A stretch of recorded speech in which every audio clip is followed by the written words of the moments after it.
दोस्तों आज मैं आपको जो स्टोरी सुनाने जा रहा हूँ वो अकल्पनीय अविश्वसनीय है। अगर आप द नॉलेज के सब्सक्राइबर हो तो आपको पता होगा कि हम पहले भी parallel universe, string theory, dimensions और टाइम ट्रैवल पर वीडियो बना चुके हैं। पैरेलल यूनिवर्स एक ऐसा अलग यूनिवर्स, एक अलग दुनिया है जहां पर हमारे ही तरह हमारे पैरेलली दुनिया चलती रहती है। कुछ थियरीज इसे सपोर्ट भी करती है।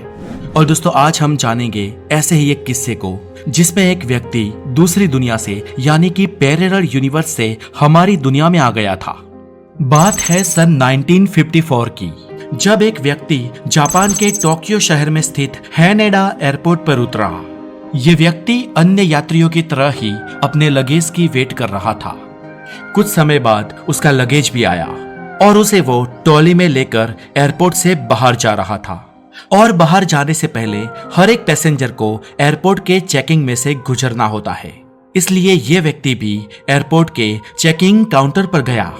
लेकिन इसके बाद जो कुछ भी हुआ, उस घटना ने उस वक्त उस एयरपोर्ट पर और उसके बाद पूरी दुनिया के भी होश उड़ा दिए थे। जब एयरपोर्ट पर मौजूद ऑफिसर्स द्वारा उस व्यक्ति को जब पूछा गया कि अपना पासपोर्ट बताओ, तो उसने एक अजीब पासपोर्ट दिखाया।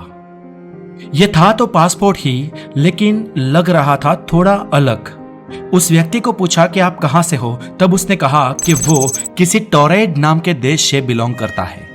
एयरपोर्ट पर मौजूद उस ऑफिसर ने टोरेड नाम के देश का कभी नाम भी नहीं सुना था, लेकिन फिर भी दुनिया में बहुत सारे छोटे बड़े देश हैं, इसलिए इस नाम के देश को चेक करने के लिए एयरपोर्ट ऑफिसर ने दुनिया का नक्शा खंगाला, लेकिन फिर भी उसे ऐसा कोई देश नहीं मिला।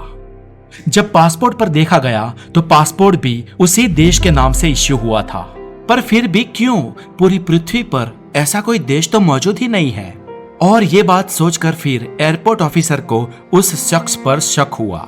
उसने उसे साइड किया, लेकिन उस रहस्यमय व्यक्ति का एक ही जवाब था कि वो उसी देश से बिलोंग करता है और वो अपने देश से जापान तीसरी बार विजिट करने के लिए आया है। एयरपोर्ट ऑफिसर के लिए यह बहुत ही अजीबोगरीब और रहस्यमय घटना थी। उस व्यक्ति को वेटिंग रूम में बैठाया गया और कई और ऑफिसर वहां पर इकट्ठे हुए। सभी लोगों ने जब इस रहस्यमय व्यक्ति का पासपोर्ट देखा तो देखने पर वो पासपोर्ट ओरिजिनल ही लग रहा था। पासपोर्ट के साथ कोई करामत की गई हो या कोई डुप्लीकेट पासपोर्ट हो, ऐसा प्रतीत नहीं हो रहा था। लेकिन हालांकि ये पासपोर्ट जिस देश से था और ये व्यक्ति जिस देश से था, वो देश इस दुनिया में था ही नहीं। सभी लोग अजीबोगरीब लगने वाले इस किस्से की जांच पड़ताल में जुट गए। सबने उस व्यक्ति से सच उगलवाने की बहुत कोशिश की। सबको ये शक था कि शायद ये कोई ड्रग्स स्मगलर या कोई अनैतिक काम करने वाला होगा, लेकिन फिर भी वो व्यक्ति एक का दो नहीं हुआ। वो अपनी बात पर अड़ग था कि वो टोरेड देश का नागरिक है और उसका नाम जॉन जिग्रस है। दाढ़ी मूंछ के साथ गोरे लगने वाले इस व्यक्ति की मूल भाषा फ्रेंच थी, लेकिन हालांकि वो फ्रेंच में कई सारे शब्द ऐसे बोलता था जो थोड़े अटपटे या अजीब थे। इसके साथ ही वो थोड़ी सी जापानीज भी जानता था और दुनिया की और कुछ भाषाएं भी। ऑफिसर्स को उसकी भाषा तो समझ आ रही थी, लेकिन वो उसके लहजे को आम लोगों से आसानी से डिफरेंशिएट कर सकते थे। उन्हें ये भी बात अजीब लग रही थी या खटक रही थी कि उन्होंने कभी टोरॉइड नाम के किसी देश का नाम नहीं सुना है। थोड़ी देर बाद विचार विमर्श करने के बाद उस व्यक्ति के सामने पूरी दुनिया का मैप रख दिया जाता है और उससे पूछा जाता है कि इस मैप में तुम्हारा देश कहाँ है, हमें बताओ। और वर्ल्ड मैप देखते ही उसने एक झटके से उस वर्ल्ड मैप में एंडोरा नाम की एक जगह पर अपनी उंगली रखी और पॉइंट आउट किया। आपको बता दे दोस्तों कि एंडोरा नाम की ये जगह स्पेन और फ्रांस की बॉर्डर पर स्थित है। उस व्यक्ति ने बताया कि उसका देश पिछले 1000 साल से भी ज्यादा समय से पृथ्वी पर मौजूद है और वो इस बात को लेकर थोड़ा कंफ्यूज भी हुआ कि आखिर उसका देश उसके पॉइंट आउट की हुई जगह पर क्यों नहीं है, उसके देश का नाम वहां पर क्यों नहीं है, और टोरेंट कहे जाने वाले उसके देश के नाम के विस्तार में ये एंडोरा क्यों लिखा हुआ है। दोस्तों काफी समय तक एयरपोर्ट के ऑफिसर्स और इस शख्स के बीच बहुत लंबी बहस हुई, पर वो इस बात पे फर्म था कि वो टोरेंट नाम के देश का व्यक्ति है और वहीं पर निवास करता है। जब ऑफिसर्स ने उस व्यक्ति को खंगाला तो उसके पास से दुनिया के कुछ देशों की थोड़ी बहुत और करेंसी भी मुहैया हुई, क्योंकि वो पिछले कुछ दिनों से दुनिया के कई देशों की विजिट पर था। इस रहस्यमय व्यक्ति ने ऑफिसर्स के साथ अपनी और भी कई डिटेल्स शेयर की, जैसे कि वो एक कंपनी में काम करता है और उस कंपनी ने ही यहाँ टोक्यो जापान में उसे भेजा है और उसकी कंपनी ने उसके रहने के लिए जापान की एक होटल में उसकी बुकिंग भी करवाई है। इसके बाद ऑफिसर्स ने उस होटल का संपर्क किया। होटल एग्जिस्ट भी करती थी, पर होटल के एम्प्लॉयर से जब पूछा गया तो उन्होंने कहा कि इस व्यक्ति के द्वारा इस होटल में कोई बुकिंग की ही नहीं गई है।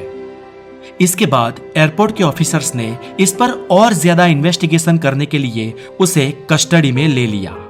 ऑफिसर्स को लग रहा था कि शायद ये कोई क्रिमिनल ना हो और एयरपोर्ट ऑफिस में जब सारी बातें क्लियर ना हो जाए तब तक वो उसे छोड़ भी नहीं सकते थे। और अब इन्वेस्टिगेशन कंडक्ट करने के लिए एक दिन का समय चाहिए था, इसलिए उस व्यक्ति को एयरपोर्ट ऑफिसर्स ने एयरपोर्ट के पास आई एक होटल में रुकवाया और उसके साथ कुछ गार्ड्स भेजे गए जो उसकी निगरानी रखे। उस होटल में इसे ऐसे कमरे में रखा गया जो एंड में था और उसके बाद कोई भी एग्जिट नहीं था, यानी कि एक ही दरवाजा था जिसमें से कोई इंसान जा और आ सके। गार्ड्स को और एक ऑफिसर को इस दरवाजे पर बिठाया गया ताकि वो इंसान फरार ना हो जाए। होटल के रूम में अंदर कोई खिड़की भी नहीं थी और उस रूम के आसपास चारों ओर गार्ड तैनात थे। इसके बाद एक रात बस निकालनी थी और दूसरे दिन उस व्यक्ति की पेशी थी और पूरी रात इसकी कड़ी निगरानी की गई। लेकिन दोस्तों, दूसरे दिन सुबह जो हुआ उसने पूरी दुनिया के होश उड़ा दिए। ऑफिसर्स ने उस इंसान से पूछताछ करने के लिए गेट खोला, लेकिन वो वहां पर नहीं था।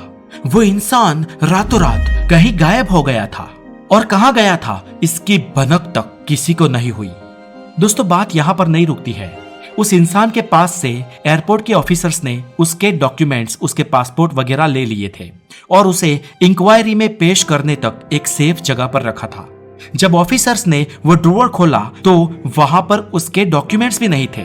ऐसा कैसे हो सकता है? दोस्तों, जापान एयरपोर्ट का ये वाकया किसी को भी समझ नहीं आ रहा था। उस व्यक्ति को खोजने के लिए बकायदा एक टीम भी बनाई गई, लेकिन आखिरकार निराशा ही प्राप्त हुई। वो इंसान किसी को भी नहीं मिल पाया। एयरपोर्ट ऑफिसर्स को सबसे ज्यादा जो बात खाए जा रही थी वो ये थी कि आखिरकार उसके डॉक्यूमेंट के साथ वो इंसान गायब कैसे हो गया। होटल के उस कमरे के पार जाने के लिए एक ही रास्ता था और उसके बाहर भी चौकीदार खड़े थे, फिर भी वो गायब कैसे हो गया। दोस्तों, इस घटना के बारे में कुछ लोगों का मानना है कि वो इंसान असल में था तो टोरैंड देश से ही, लेकिन वो हमारे ब्रह्मांड का नहीं था। किसी और पैरेलल यूनिवर्स, किसी और अलग डायमेंशन से था, जहां पर हूबहू हमारे ही यूनिवर्स के नियम लागू होते हैं। और पैरेलल यूनिवर्स का ये व्यक्ति सीधा जापान के एयरपोर्ट पर कैसे पहुंच गया, ये एक बड़ा रहस्य है। इसके अलावा एक और थियरी के अनुसार कुछ लोग ये भी मानते हैं कि ये इंसान एक समय यात्री था और किसी दूसरे टाइम से हमारे टाइम फ्रेम में आ गया था। अब इस रहस्यमय इंसान के पीछे की असली सच्चाई क्या है ये तो आज तक कोई नहीं जानता है, लेकिन बहुत से लोग ऐसे भी हैं जो इस पूरी की पूरी घटना को एक अफवाह, एक ब्लफ मानते हैं। और उन लोगों के अनुसार पैरेलल यूनिवर्स या टाइम ट्रैवल पूरी तरह से बोगस बातें हैं। अब दोस्तों, आप इस घटना को या इस इंसान को किस तरीके से देखते हैं? आपकी राय हमें कमेंट बॉक्स में जरूर। और अगर आप द नॉलेज पे नए हो तो हेल्दी नॉलेज के लिए द नॉलेज को जरूर सब्सक्राइब करें। अपना बहुत सारा ध्यान रखें। आगे मुलाकात होगी हेल्दी नॉलेज के साथ। Have a good day, take care.